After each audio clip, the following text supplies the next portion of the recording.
filming right here made me realize how much I like it. This is like a vibe, right? I can't believe I still use the word vibe unironically sometimes. Hi! Today I'm going to be doing the book recommendations tag, which I'll post the original video down below as well as the creator, but I was tagged by Anya to do this video, so thank you, Anya. So I have 2 rules before we get into it. One, or these all are 2021 reads, because if I made the pool bigger, I would stress out trying to choose a book to recommend to you. Second of all, I'm not going to be recommending any of my like brand books, whatever you want to call it, because I talk about them a lot enough. So I want to give this space to books that I unfortunately don't ever give enough time to recommend. With that, let's get into the video. Recommend a book from your fave genre. I'm not quite sure what my favorite genre is anymore. I'm kind of in a funk right now with that. But I do know that I very much do enjoy fantasy, so I am going to recommend Malice by Heather Walter. This is the first book in the duology. The second book's releasing next year, and it's a Sleeping Beauty retelling of sorts. It gets really heavy on the retelling at the end and taking a lot of inspiration from the original story, or at least the Disney story, but for the most part it's an original tale of the evil fairy. And our main character is Alice, and she lives in this world that hates her so much. She's relentlessly bullied because people think that she's evil due to her heritage. Eventually she ends up meeting Princess Aurora, and together they are going to try and break this curse that one of Alice's ancestors put upon the royal bloodline. And Princess Aurora doesn't want to break it by kissing a man. She just wants to have her freedom, kind of away from all of this craziness. It's sapphic, of course, very lovely in that aspect because it's a lot of yearning, right? Aurora herself is a very unexpected character. If you compare her to like the Disney version of herself, 2 different people. Like really, I really like what Heather did with her character. And it's kind of a stressful book to read too, because you don't know what the breaking point is going to be. You kind of figure that she's going to like just be done with it all eventually. So all of this bad stuff that's happening to her, you're curious as to if that's going to be what finally breaks her. And it's kind of a fun guessing game, even though you can assume it's going to happen near the end of the book. But it's also frustrating to read too because of how much she is bullied. Like, I'm telling you, like, severe trigger warnings for bullying in this book. It's just really sad to see a character that you can possibly care about like just get harassed so much for no reason.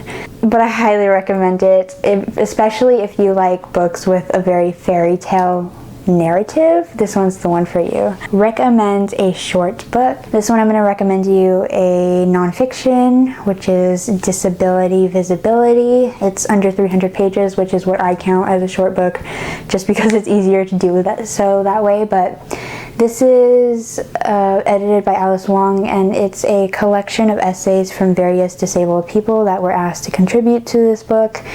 And as a premise, I would say the easiest way to describe it is how intersectionality and disability relate. And in these essays, people talk a lot about their experiences with very different things. Like I said, intersectionality is very much involved. So how race and disability relates, and how sexuality and gender relate, and then also just general like issues in regards to disability, like healthcare and things like that. So it's a very diverse collection. I was very afraid that it was going to be one voice that we were hearing from in this collection, but no. We get a lot of different voices, and it's a really good leeway into doing your own research because it touches upon a lot of different topics. But generally, it's like really interesting to see the cross of intersectionality and disability. Recommend a book to screen adaptation. Now, this one's very random because I could recommend you like the classics, Shadow and Bone. That's all I got for you. But I talked about in my book haul how I have like 3 period piece recommendations, if anyone ever needs them. So The Alienist is one of them, but the other one that I'm going to use for this question is Picnic at Hanging Rock. And I'm talking about the Amazon Prime show, not the movie from like, I think it was created in the 70s, I'm not quite sure. But this is adapted from a classic novel, so you know, it counts. But it's about these 3 girls from this boarding school who go on a picnic one day with, you know, the rest of their school, and they end up disappearing at Hanging Rock, and the school starts to get like a lot of coverage from the media, but then from cops as well, because they're trying to figure out where these girls went, and the headmistress doesn't like it because she kind of enjoyed the secluded life that she lived at this school. But the secluded life that she lived also had a purpose in itself, because, you know, she has secrets of her own. It's a bit of a mystery, but it gets really weird because it's a very open-ended show. So the mystery isn't... Actually, you don't know if the mystery is realistic or not. Like, depending on what theory you come up with for what happened to these girls, you could call this a realistic historical mystery, or you could call it a speculative historical drama. It gets really weird, and it's really fun to kind of guess what happens to them, but it's also very slow. Like, not a lot happens, and it's very much based in the visuals. So if that sounds like something you're into, like just a visually pleasing show with a great cast of characters, then I would recommend. We recommend a book out of your comfort zone, and I don't read literary fiction. Period. I don't think I've read a fiction book since I read this one. I can't even tell you the ones that I've read this year. That is so strange. But right now I'm going to recommend to you My Dark Vanessa by Kate Elizabeth Russell. This is a very light recommendation because this book is a very depressing and upsetting book.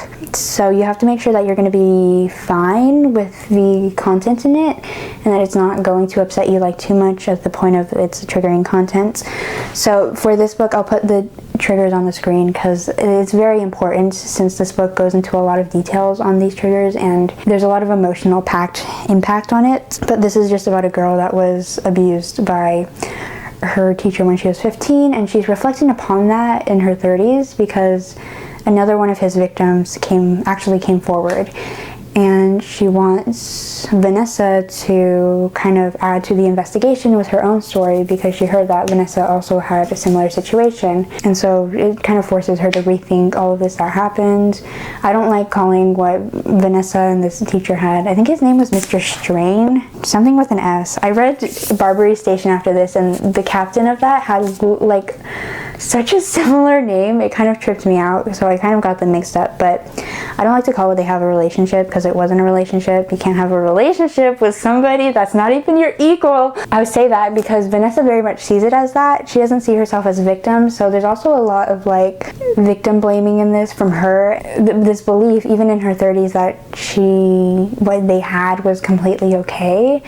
And it really shows the complexities of somebody who's getting groomed, although I don't know if you would call her situation a grooming situation, because stuff was already happening before she was 18. But like in the chapters in the past, when we're seeing this relationship grow, she has all these feelings that are both positive and negative, but she'll oftentimes forget the negative feelings because she likes the positive feelings better. Also, another thing I really like about this book is the writing. I think this is some of the best writing I've read so far this year. This is more of a lighter recommendation because I feel kind of wary recommending this as like something anyone could read, but it's still a very interesting, complex novel. Recommend a book series, and I haven't had the chance to recommend this because I literally just read it along with My Dark Vanessa. I just read it, at the beginning of the month. But the series I'm recommending to you is the Plated Prisoner series by Raven Kennedy.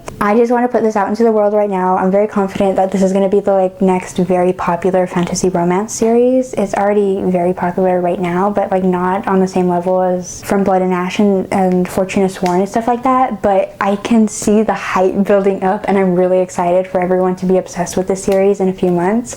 But this is, at least the first book, it's a retelling of the story of King Midas.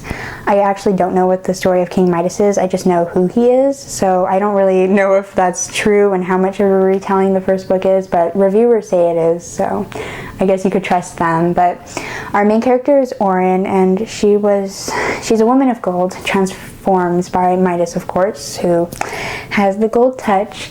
and she is the only woman that he's ever turned gold. It's a very special honor he bestowed upon her, mainly because they've been friends for a long time, even before he became king. She lives in her gilded cage in the palace. It's not like a cage, but it's more of like an area of the palace that's cut off by a gold cage. The plot of the book is more political, where like there's this looming war that's about to break out between the fourth and the fifth and the sixth kingdom, who have allied together against the fourth kingdom. And Midas made a deal with the fifth kingdom for this allyship, and it involved Orin. This is the first time that she's ever felt a broken trust with Midas in like all these 10 plus years that she's known him, and it shatters this perfect world that she lives in. And the series obviously is very different by like the third book. So currently there's 3 books out. There's a 4th one being released next year, and I'm pretty sure she's gonna do like a whole new series arc in this series. So there's probably gonna be more books beyond the 4th one. I'm hoping, at least. That's what I'm hoping. But I just think it's, I don't know why, I don't know. It's more, there, I don't even know. The books just get better and better on as the series progresses, which I would hope. I don't know. It really sucks when the first book is the best book in a series.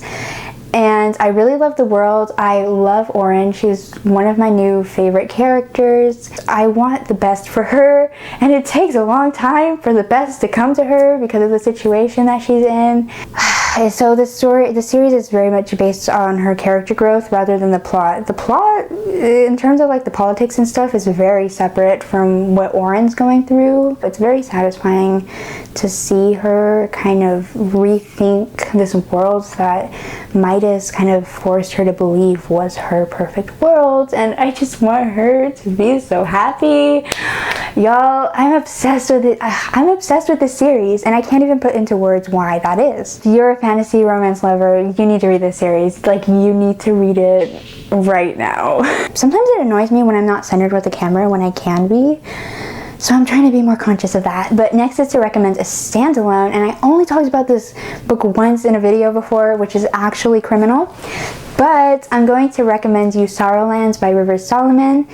This is a 2021 release, actually. This is a speculative fiction book of many genres and of many themes and topics.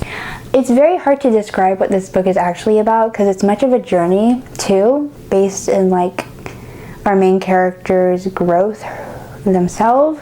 So I guess what I can describe this is, at least at the beginning, is this woman who escapes from a cult at 15 years old, and in the woods she has 2 children at 15 years old, which is very upsetting to me.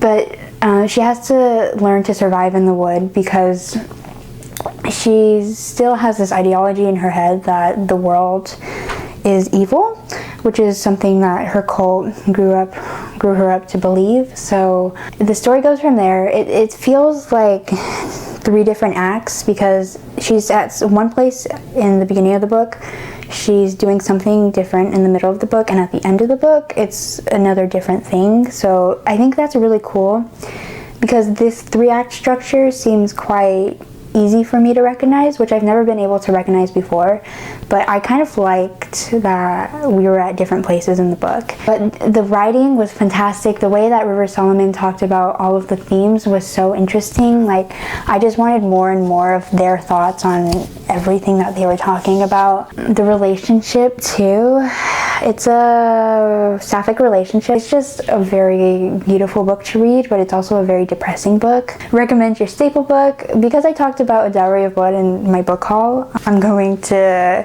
recommend you in this video Black Sun instead by Rebecca Roundhorse. May or may not know I'm obsessed with this book. Literally obsessed. The more I think about it, it's probably like my favorite fantasy, but this is the first book in the Between Earth and Sky. Nope. Yeah, oh my god, I got the name right for once. Between Earth and Sky trilogy, and the second book's releasing next year, so don't you worry, there's another book release in sight. But this is a pre-Columbian fantasy with a completely indigenous cast of characters, which I absolutely love. And we have 2 different stories that eventually merge into one at the end. We're on one end of the spectrum, we have Shala and Serapio, who are taking a journey over the ocean to get Serapio to the capital city of Tova. Shala is our bisexual baddie pirate captain, and Serapio is our crow boy, crow god, who I love them very much. I have a deeper appreciation for them after my reread. But then on the other side of the story, in the capital city, we have Naranpa, who is the sun priest, and she's trying to reform this system that the priests are kind of upholding. She wants to go back to the traditional, like, the priests are meant to help the people, instead of what they're doing now, which is just being lazy and enjoying in the treasures that they are rewarded. It's a lot of political intrigue and, like, plots and assassinations and stuff like that. And it's all leading up to Convergence Day. It's such a good fantasy. Like, if you're a world building person, if you like learning about fantasy worlds, this is going to be the book for you, because throughout this entire book you're learning about what this world is, and you're learning about these characters, the roles that they play. It's really interesting, but it's also very beautiful. It's incredibly queer too. I smile so much when I think about this book, and I'm tempted to read it again, like right now. But finally is to recommend the books that got you into reading. I've always been reading, so I can't really tell you an official answer to this, but 2 series that I was committed to when I was in elementary school were the series Unfortunate Events. I got through books 1 to 10, and then I waited too long to read 11, so I'm actually rereading them now, kind of. I reread the first book earlier this year, but I just really liked this concept of kind of being involved in the story a little. It's one of the first series I read where you break the fourth wall, of course, and I just really liked that, and I wanted to see where it was all leading. I feel like if I started this series now, I feel like I would just have this critique of it being dragged on too long, because it's the convenience of bad stuff happening when a greater thing could happen, just so that the series can continue on. That would kind of annoy me. I have confidence that I'm still going to enjoy it in my reread. But then also the 39 Clues, which I got like 4 or 5 books in. It's kind of a long series too. And this is just about a brother and sister. They're offered money, or they're offered this scavenger hunt of sorts, where at the end they'll have even greater treasures than the money that they're offered. And so the whole series is them going on this chase across the world to get all these like certain clues to kind of unlock this greater thing that they're promised. It's really fun. I really liked all the different locations in the series, because of course, like I said, they're going around the world, which I thought was fun. Thank you so much for watching. I hope you're gonna take these recommendations, because all of these books are so good. And with that, I'll see you next time. Bye.